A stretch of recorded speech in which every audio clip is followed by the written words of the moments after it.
When I found those hotel receipts, my hands wouldn't stop shaking. $3,000, 32 different receipts, all from the same boutique hotel downtown, all dated over the past 6 months. And they were hidden behind his winter sweaters, the ones I told him 100 times to donate because he never wore them anymore. I guess they were useful for something, after all. I'm getting ahead of myself. Let me start from the beginning, because you need to understand who I was before that moment, who I thought I was. My name is Margaret, and I'm 63 years old. For 41 years, I was married to David Chen, the man I met in college when we were both studying architecture. He was brilliant, charming, and had this way of making me feel like I was the only person in the room. We built a life together, a good life. We raised 2 sons, Thomas and James. We survived the lean years when David's firm was struggling, the long nights, the mortgage payments that kept me awake with worry. I worked as a bookkeeper for a small accounting firm for 30 years, and every penny I made went into our family, our home, our future. David's architecture firm finally took off when he was in his late 40s. By the time he was 55, he was designing commercial buildings across 3 states. The money started flowing in, and suddenly we weren't struggling anymore. We could breathe. We could take vacations. We could help our sons with down payments on their own homes. We could finally live the life we dreamed about during those difficult years. I retired 3 years ago when I turned 60. David was supposed to retire too, but he kept saying he wanted to work a few more years, that he loved what he did, that he wasn't ready to slow down. I understood. Or I thought I did. I filled my days with book club, volunteering at the community center, taking care of our home, cooking elaborate dinners for David when he came home late from work, which was often, very often. I trusted him completely. Why wouldn't I? 41 years of marriage. We'd been through everything together. We'd lost our parents, celebrated our sons' weddings, welcomed our 4 grandchildren into the world. We'd survived a cancer scare when David had a suspicious mole removed 7 years ago. We'd renovated 3 houses together. We'd built a life. But I had started noticing small things over the past year. Nothing dramatic, nothing that set off alarm bells, just little things. David was on his phone more. He'd started going to the gym 4 times a week, which was great, except he'd never been interested in fitness before. He bought new clothes without me, which he'd never done before. He started using a different cologne. When I asked about it, he said his old one was discontinued. I believed him. He was taking more business trips, weekend conferences he called them, client meetings in other cities. I never questioned it because that's what architects do, right? They travel to see projects, meet with clients, attend industry events. He'd been doing it for years, but the frequency had increased. 2 weekends a month, sometimes 3. I tried to be supportive.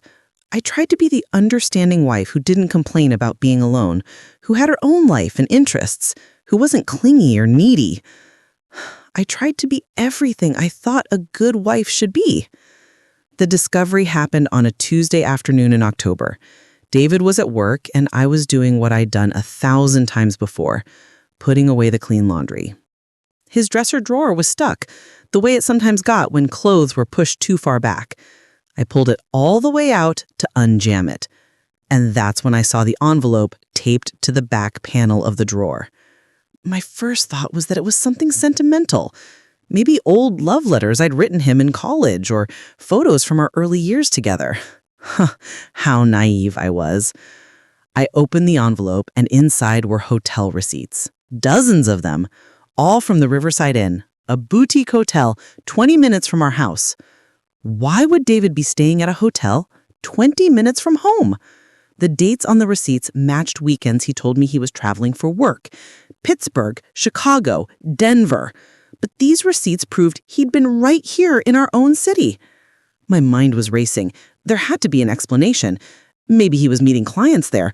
But why hide the receipts? Why not just expense them through the company like he did with everything else? And why so many? 32 receipts over 6 months. That's more than one a week. I sat on our bed, the receipts spread out around me, and I tried to think rationally. But my heart was pounding so hard, I thought I might be sick. I knew what this meant. Deep down, I knew. But I couldn't accept it yet. I needed proof. I went to his office downstairs, the room where he kept his computer and files. His laptop was password protected, but I knew the password. It was our anniversary date. How ironic. I logged in, my hands shaking so badly I typed it twice. I checked his email first. His work email was clean, full of project discussions and client communications. But then I found his personal Gmail account, the one he rarely used. Or so I thought. There were folders. Lots of folders. One was labeled R with a red flag next to it. I clicked on it. Oh God, I clicked on it. The emails went back 8 months. They were to someone named Rebecca Liu. The early ones were professional, discussing a project, but they quickly became personal, flirtatious, then intimate. By the 3rd month, they were planning their hotel meetings, discussing what room service to order, what time she could get away, how much they missed each other. I read email after email, my vision blurring with tears.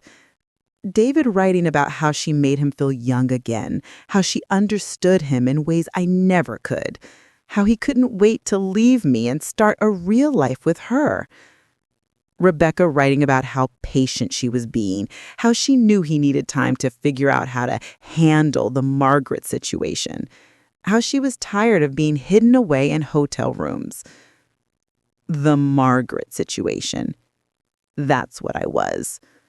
A situation to be handled. I learned that Rebecca Liu was 38 years old, an interior designer who'd worked on one of David's commercial projects 2 years ago. I learned that they'd started their affair 8 months ago. I learned that David had told her our marriage was dead, that we were only staying together for appearance's sake, that I was cold and distant and hadn't touched him in years. All lies. All damned lies. We'd made love just 2 weeks earlier. We still kissed goodbye every morning. We still held hands during movies. Or at least I thought we did. Maybe he was just going through the motions with me, counting down the minutes until he could be with her. I found photos. Not just any photos. Pictures of them together at the Riverside Inn. Her in his dress shirt laughing, him kissing her neck, the two of them in robes on the balcony. The timestamp showed they'd been taken just 3 days ago, when David told me he was in Chicago for a client presentation. There was a video. I couldn't watch it. I saw the first 3 seconds and closed the laptop. I sat in David's office for 2 hours, not moving, barely breathing. The afternoon sun shifted across the room, casting long shadows. Our wedding photos sat on his desk, the two of us looking so young and hopeful. 22 years old, our whole lives ahead of us. What happened to those people? When I finally stood up, something inside me had changed. The woman who'd sat down in that chair 2 hours ago was gone. In her place was someone else, someone colder, someone clearer, someone who was done being a situation to be handled. I went upstairs and started packing, not frantically, calmly, methodically. I took my clothes, my jewelry, my important documents. I took the photo albums with pictures of my parents and grandparents. I took my grandmother's china. I took the quilt my mother had made. I left everything else. The furniture we'd picked out together, the art we'd collected, the kitchen gadgets, the television, the decorative pillows I'd spent hours choosing. none of it mattered anymore. I called my son Thomas. Honey, I need to stay with you and Melissa for a while. I'll explain when I get there. Is that okay? He heard something in my voice. Because he didn't ask questions, just said yes immediately, and that I could stay as long as I needed. I loaded my car with suitcase after suitcase. The neighbors probably thought I was leaving for an extended vacation. In a way, I was. A vacation from my entire life. Before I left, I did one more thing. I printed out 20 pages of emails between David and Rebecca. I left them on the kitchen table, spread out so he'd see them the moment he walked in. I left the hotel receipts scattered on top of them, and I left my wedding ring in the center of it all. On top of an email where David told Rebecca he was going to ask me for a divorce after the holidays because he didn't want to ruin Christmas for the family. How thoughtful of him. I left the house at 4:30 in the afternoon. David usually got home around 7. That gave me a 2.5-hour head start. I drove to Thomas's house across town, my hands steady on the wheel, my mind surprisingly clear. I didn't cry during the drive. The tears would come later. Right then, I was running on pure adrenaline and rage. Thomas and his wife Melissa met me at their door. One look at my face and Melissa pulled me into a hug. "What happened?" Thomas asked, his voice tight with worry. He'd always been protective of me, even as a child. I told him everything. I showed him the emails on my phone, the photos I'd saved. I watched my son's face turn from concern to shock to rage. "I'm going to kill him," Thomas said, and Melissa had to put her arm on his arm. "We need to think clearly about this. Your mom needs us to be smart about it, not emotional." Smart. Yes, I needed to be smart. That night, lying in Thomas's guest bedroom, I started making plans. I'd been a bookkeeper for 30 years. I understood assets, accounts, and financial documentation. David thought I was just a quiet, supportive wife who didn't pay attention to money matters. What a mistake that was. The next morning, I called Janet Wheeler, an attorney I knew from my book club. Her specialty was divorce law. We met at her office that afternoon, and I brought printouts of everything I'd found. She looked through the materials, her expression growing more grim with each page. "Margaret," she said, leaning back in her chair, "you have a very strong case here. Colorado is an equitable distribution state, which means marital assets are divided fairly, though not necessarily equally. However, given the length of your marriage, your contributions to the household, and your husband's infidelity, I believe we could negotiate a very favorable settlement." "I don't want to negotiate," I said. "I want everything I'm entitled to, every penny, every asset. I want him to understand exactly what he's losing." Janet smiled. It wasn't a warm smile. It was the smile of a lawyer who just found a worthy battle. "Then let's get to work." David tried calling me that first night, 17 times. I didn't answer. He texted, "Margaret, we need to talk. Please come home. I can explain everything." I deleted it without responding. He called Thomas. "Where's your mother? She won't answer my calls. Is she okay?" Thomas told him I was safe and didn't want to speak to him, then hung up. On the second day, David showed up at Thomas's house. I watched from the upstairs window as Thomas blocked the doorway, arms crossed. I couldn't hear what they were saying, but I saw David's gestures becoming more frantic, more desperate.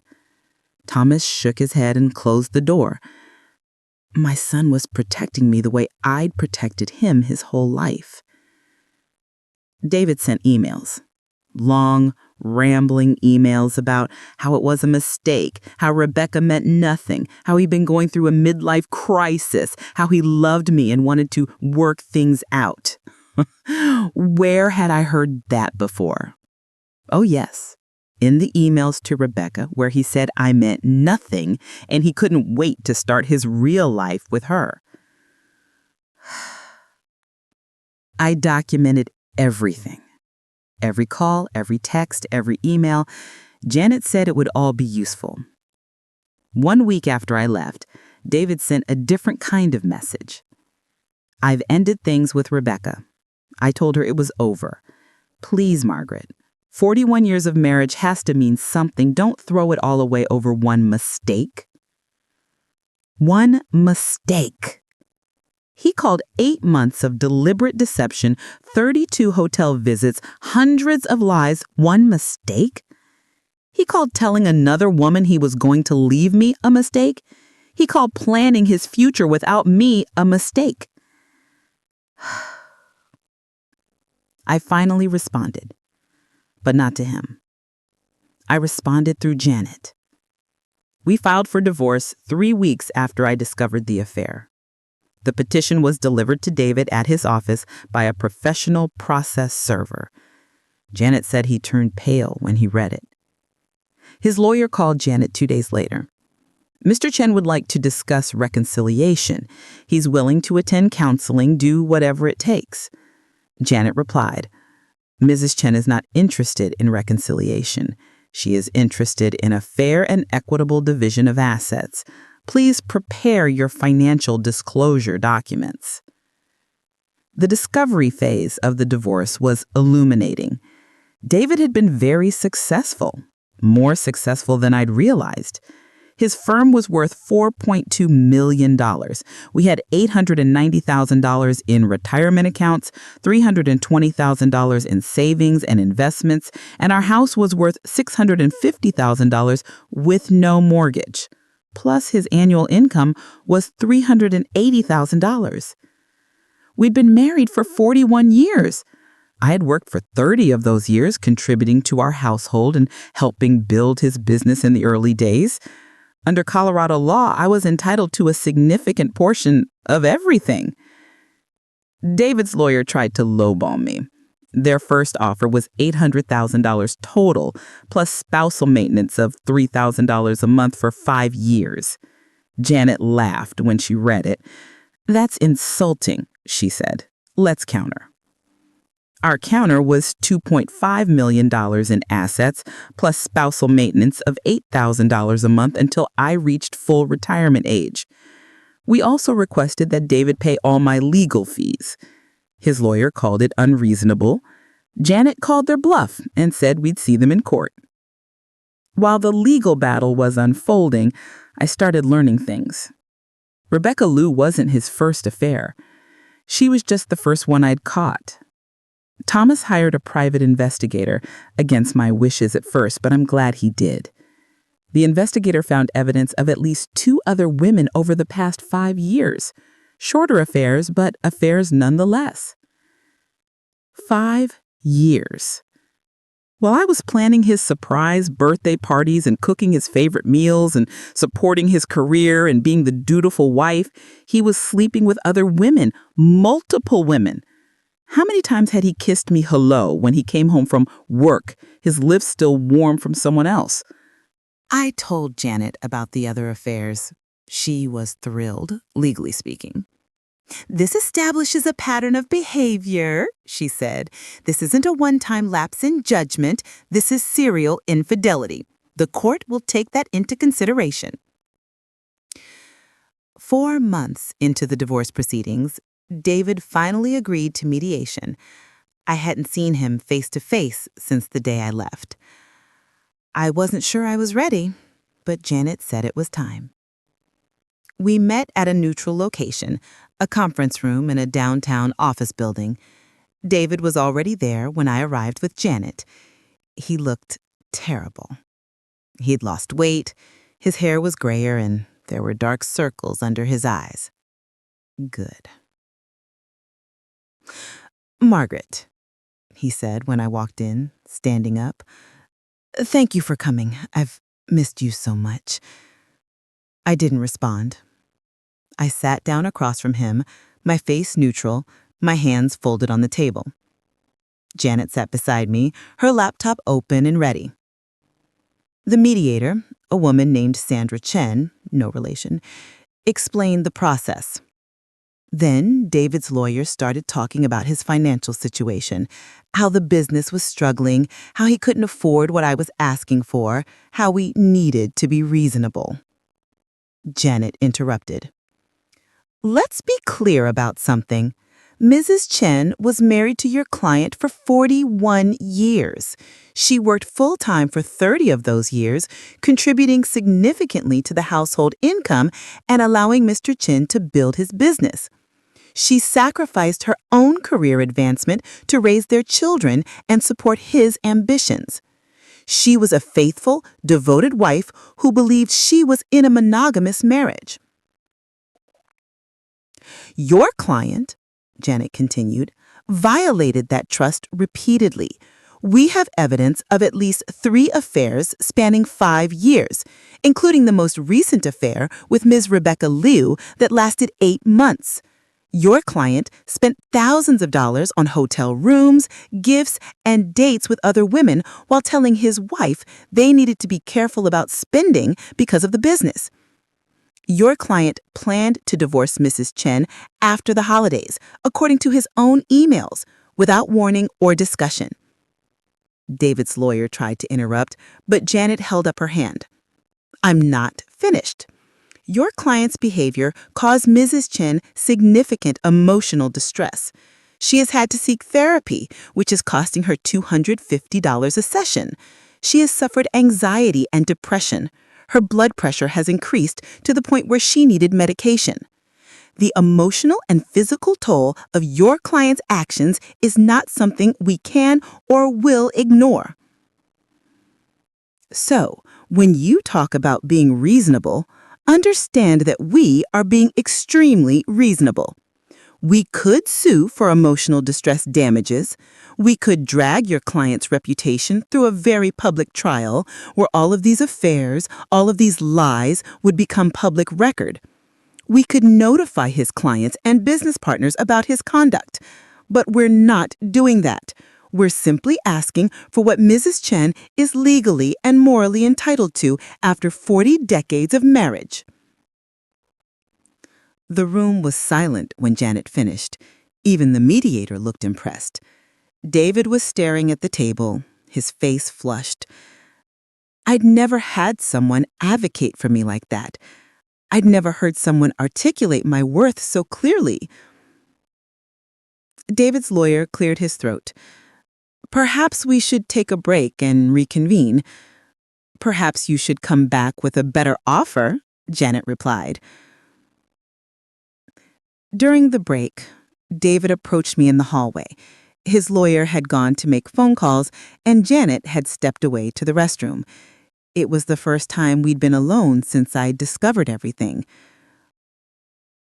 "Margaret," he said, his voice low and urgent.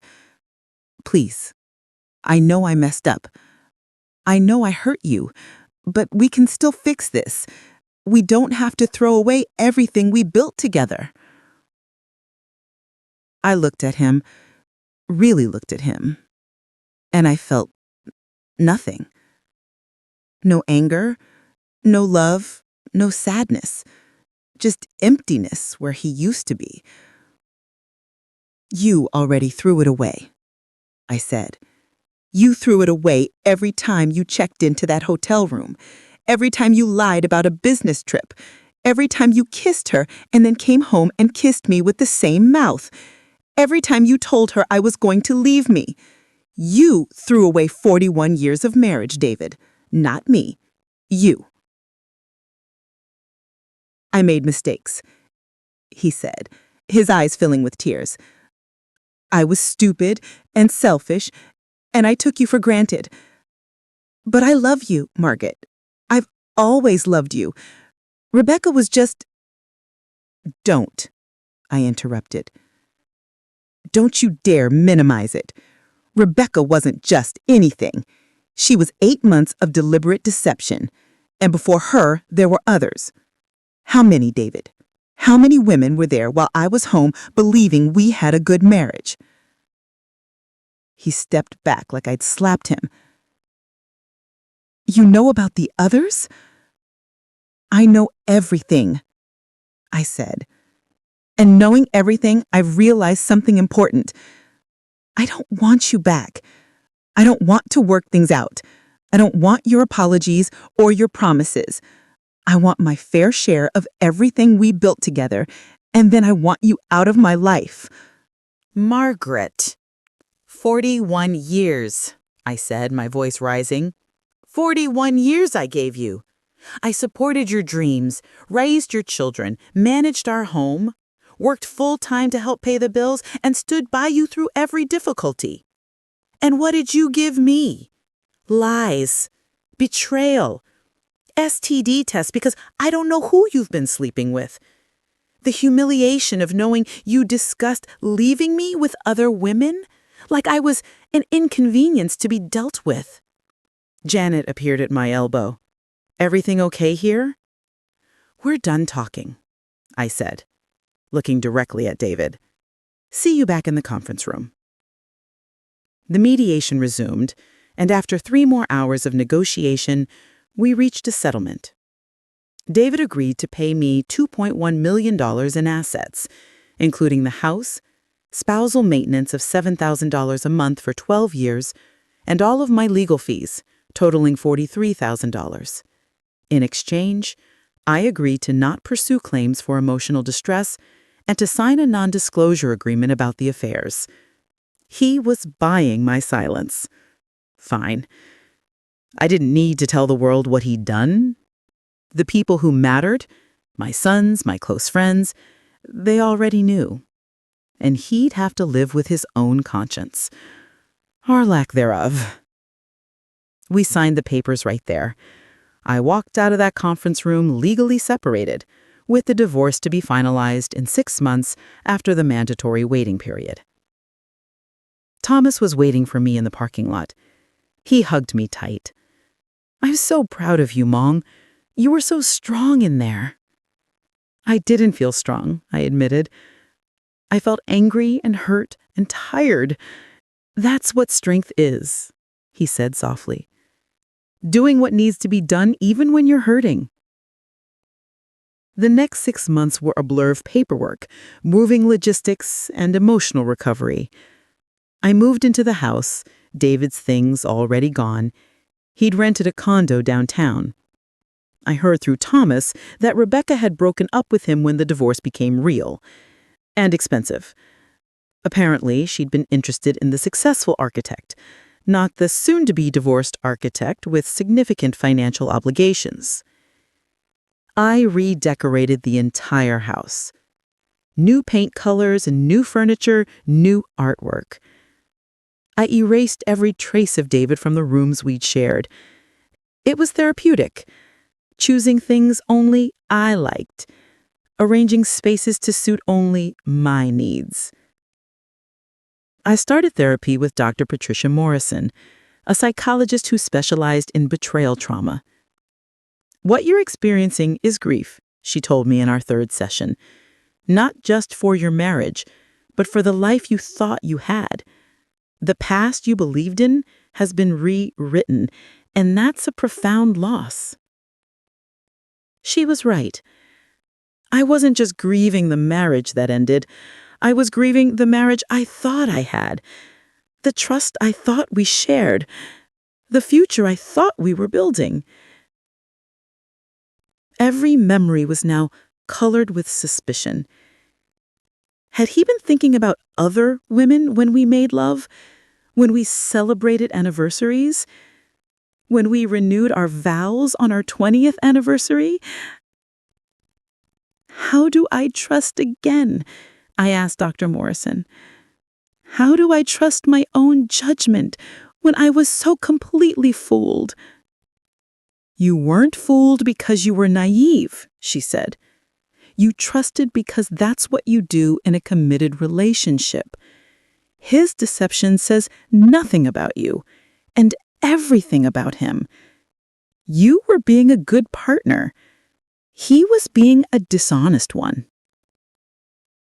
I joined a support group for women going through divorce after infidelity. Listening to their stories, I realized I wasn't alone.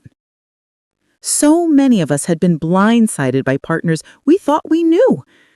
So many of us were rebuilding our lives after decades of marriage. One woman, Patricia, became a close friend. She was 68 and had been divorced for 2 years after her husband of 44 years left her for his dental hygienist. "Best thing that ever happened to me," she said during one of our coffee dates. "I'm not saying it didn't hurt like hell, but now I travel when I want, eat what I want, decorate how I want. I answer to no one. And I've discovered I actually like my own company." I started to understand what she meant.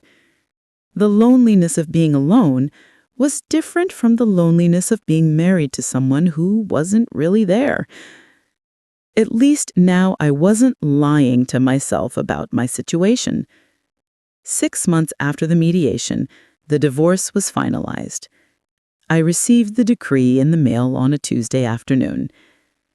I held the document in my hands, looking at the official seal, the judge's signature, the final dissolution of a 41-year marriage. And I felt relief.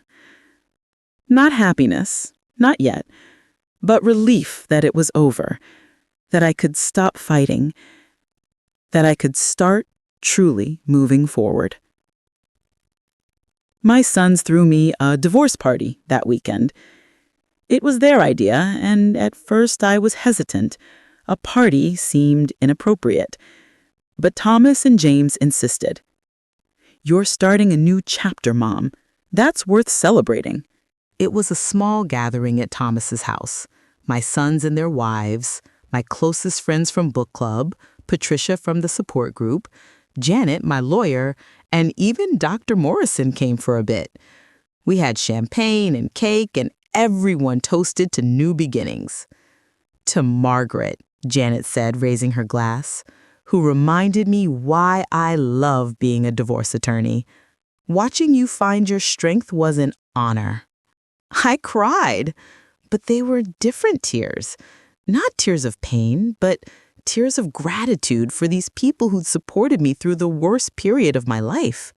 That night, alone in my house, I sat on my new couch in my redecorated living room and thought about the future.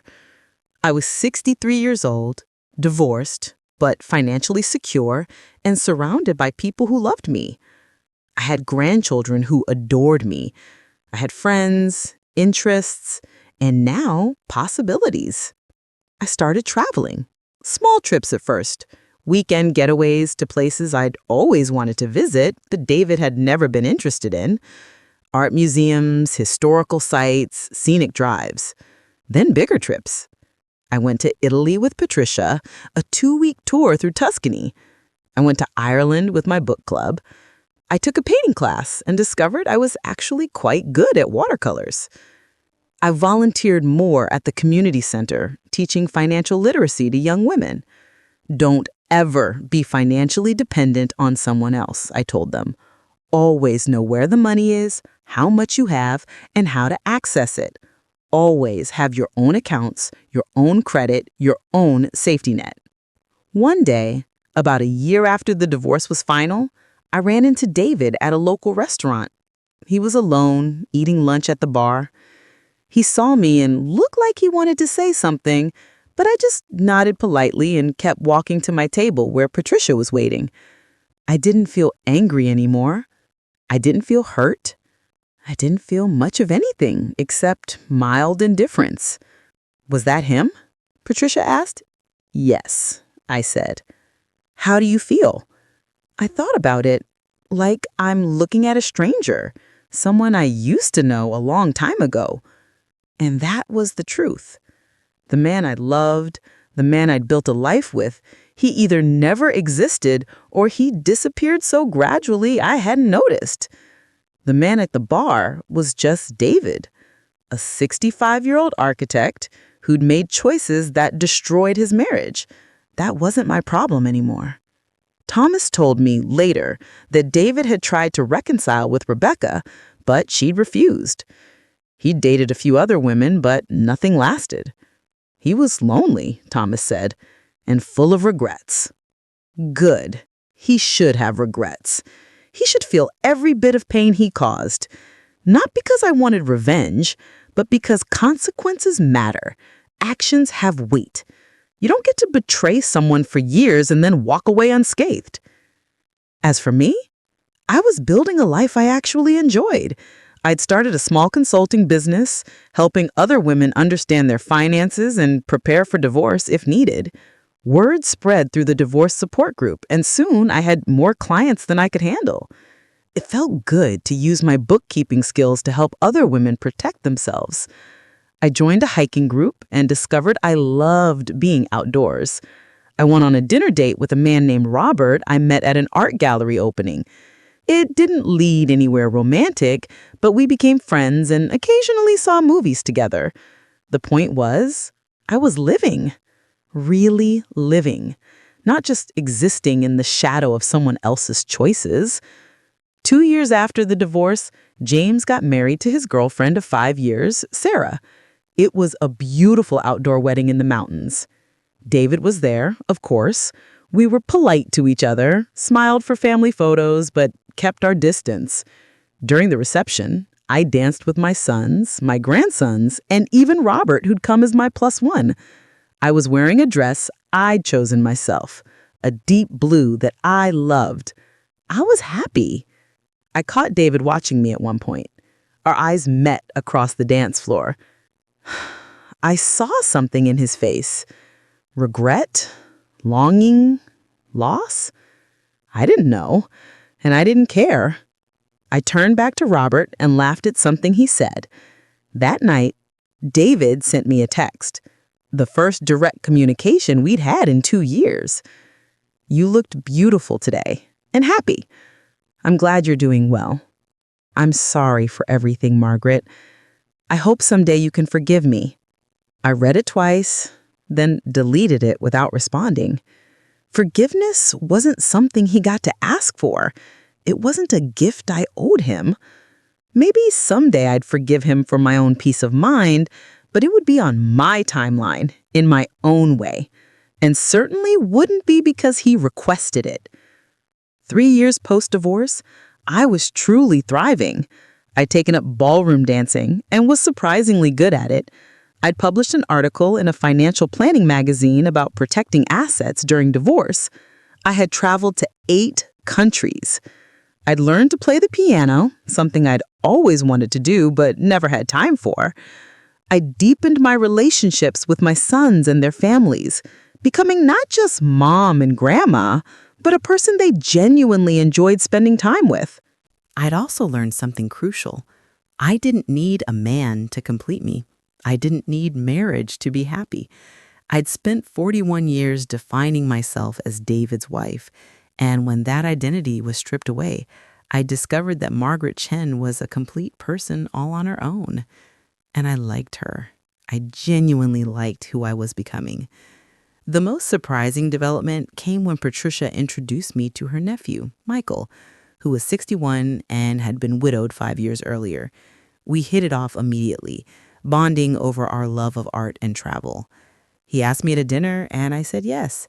We dated casually for several months, both of us taking it slow, neither of us in a rush.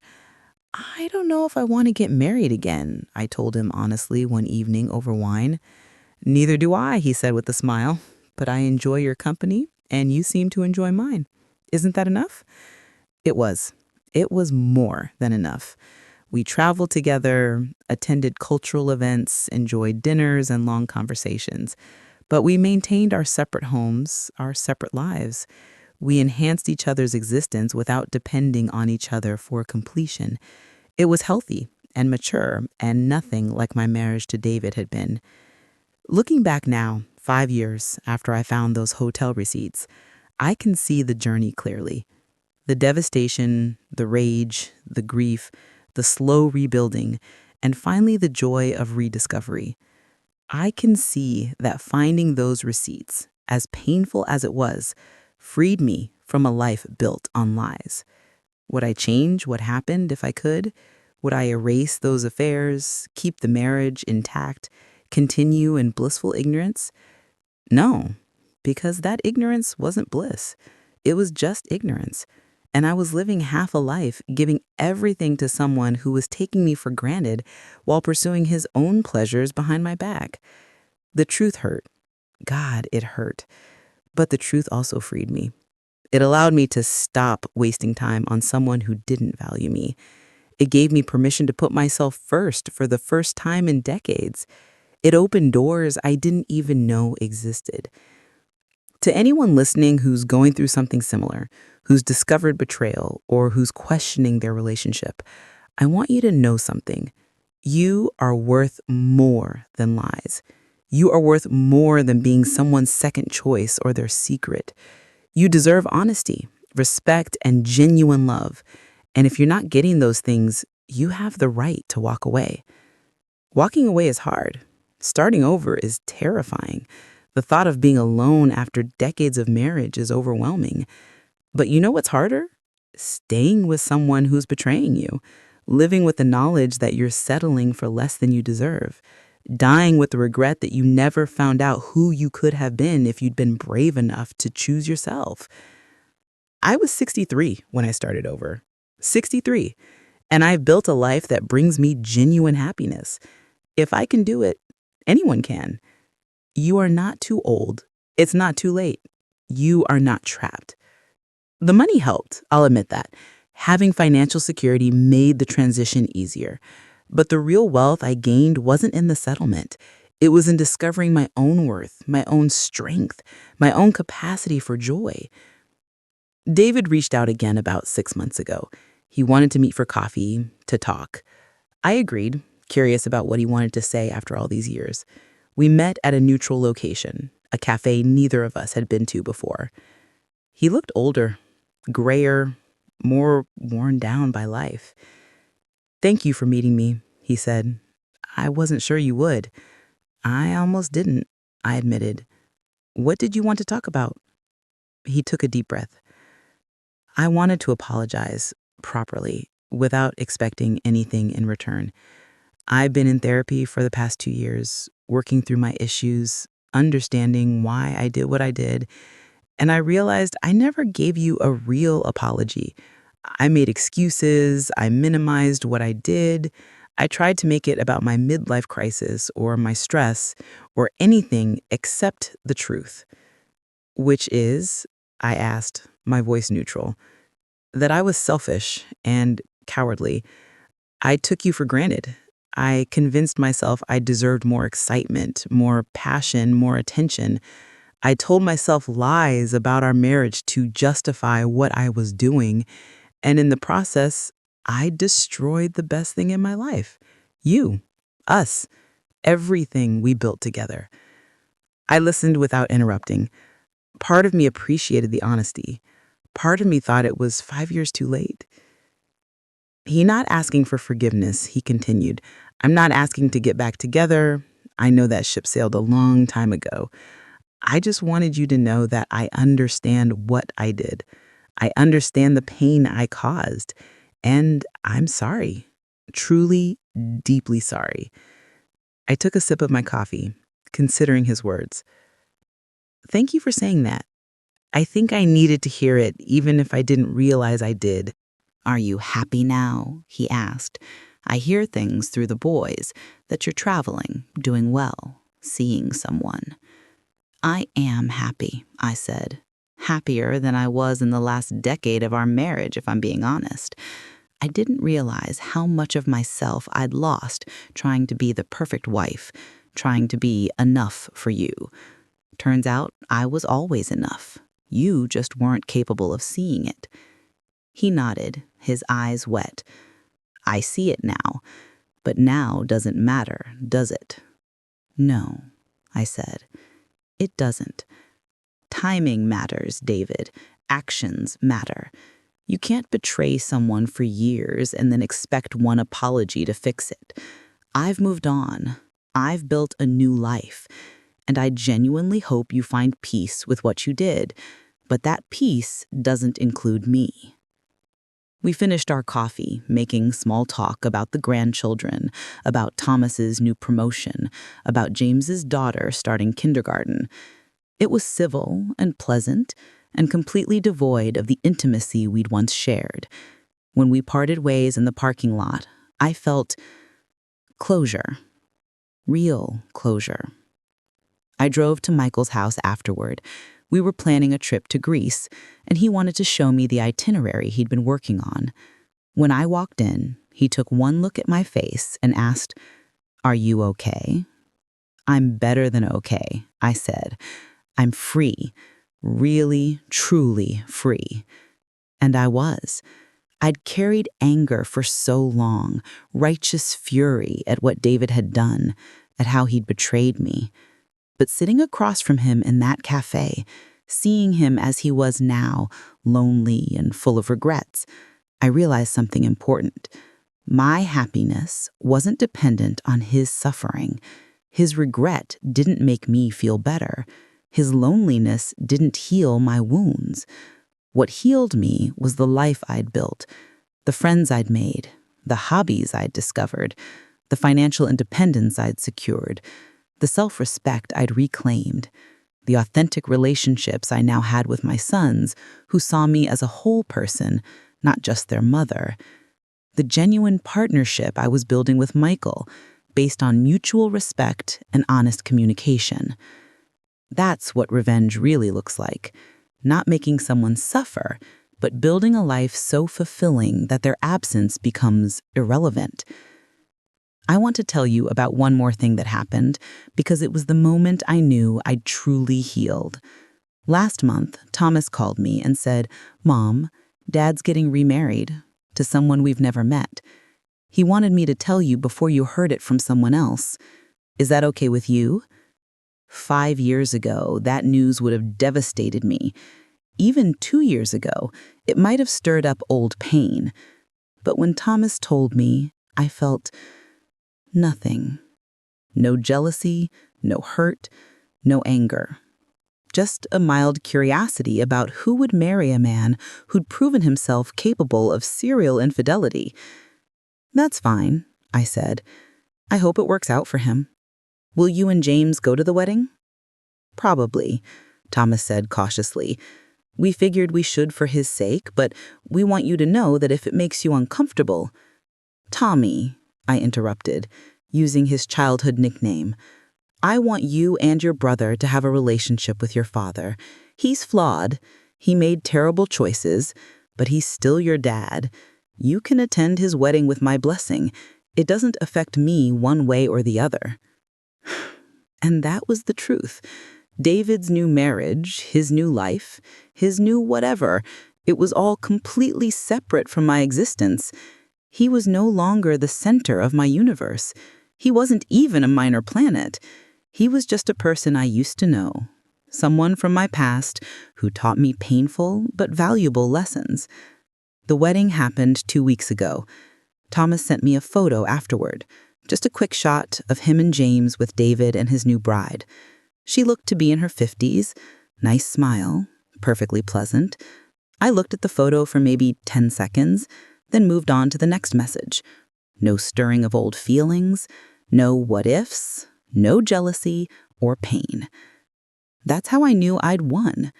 Not because I got a good settlement, though I did. Not because David was full of regrets, though he was. But because I'd rebuilt myself into someone who didn't need him, who didn't miss him, who didn't define herself by his actions or his choices. Last week, I celebrated my 68th birthday. Michael threw a party at his house, a surprise gathering with my sons and their families, my close friends, members of my hiking group and dance class. There was music and laughter and so much joy. My grandson Jacob, who's 9 now, asked me, "Grandma, are you happy?" "I am, sweetheart. I'm very happy. Good, he said seriously, because you deserve to be happy. Dad told me you went through a hard time, but you're strong and brave. Out of the mouths of children, Thomas had clearly had some age-appropriate conversations with his kids about why Grandma and Grandpa weren't together anymore, and somehow my grandson had distilled it down to the essential truth. I'd gone through a hard time, but I was strong and brave.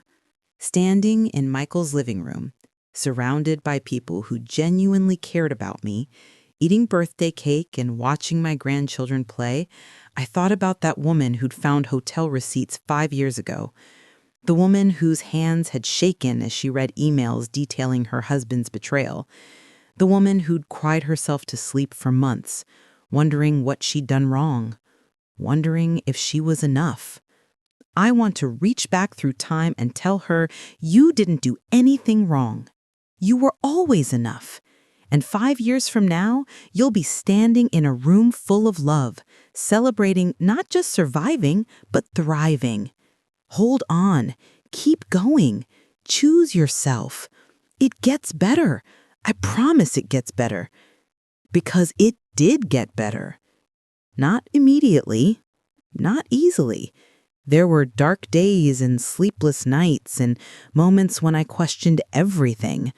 There were times I felt ancient and unlovable and completely lost. But I kept moving forward, one day at a time, one decision at a time, one act of self-care at a time. I learned to value myself the way I'd valued others.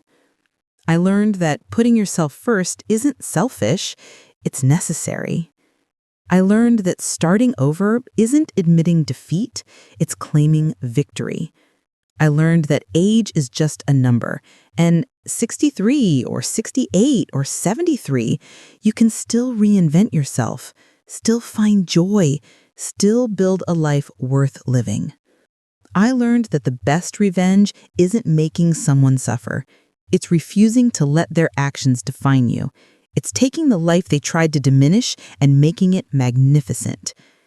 Now, I wake up every morning in my house, decorated exactly how I like it, and I make choices based solely on what I want. I drink my coffee on the back patio watching the sunrise. I go to my dance class twice a week. I travel when I want, where I want. I spend time with Michael without the pressure of cohabitation or remarriage.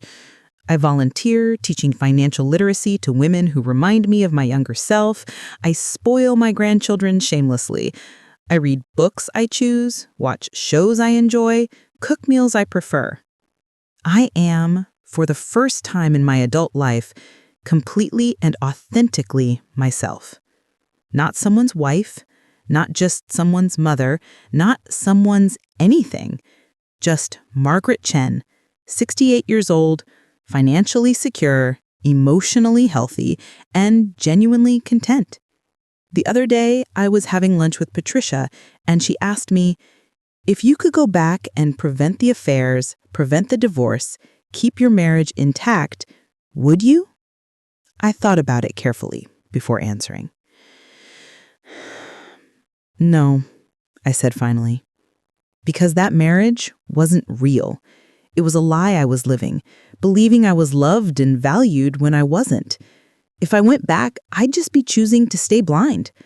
And I like who I've become too much to wish away the journey that got me here. Even though it hurt? Patricia asked. Even though it hurt like hell, I confirmed, because the pain was temporary, but the growth is permanent. The person I am now, the life I have now, the self-respect I've claimed, that's forever. David took 41 years of my life built on lies, but he gave me the gift of clarity, and I've spent the last 5 years building something real. That's my message to anyone watching who's going through something similar. The betrayal feels like it will destroy you. The discovery feels like the end of the world. The divorce feels like failure. But it's not the end. It's not failure. It's the beginning of finding out who you really are when you're not trying to be enough for someone who will never value you. You will cry. You will rage. You will question everything. You will have moments of weakness where you consider going back, where you doubt yourself, where you feel too old or too tired to start over. But push through those moments. Choose yourself. Protect your assets. Demand your worth. Build your team of supporters, and then slowly, carefully, courageously build a new life. It won't happen overnight. Healing takes time. Recovery isn't linear. You'll have good days and days when you're not sure which category you're in. But if you keep moving forward, keep choosing yourself, keep refusing to settle for less than you deserve, you will get to the other side. And the other side is beautiful. I'm Margaret Chen. I'm 68 years old. I found $3,000 in hotel receipts 5 years ago, and that discovery changed my life. It ended my marriage, but it saved me. And now I'm happier than I've ever been. If you liked my story, please leave a comment below. Tell me your story if you're comfortable sharing. Let's support each other, encourage each other, remind each other that we are worthy of love, respect, and honesty, and that it's never too late to start over, to choose yourself, to build a life that brings you genuine joy. Thank you for listening to my story. I hope it helps someone out there who needs to hear that they're not alone, that there is life after betrayal, and that choosing yourself isn't selfish, it's survival. And sometimes, survival is the bravest thing you can do.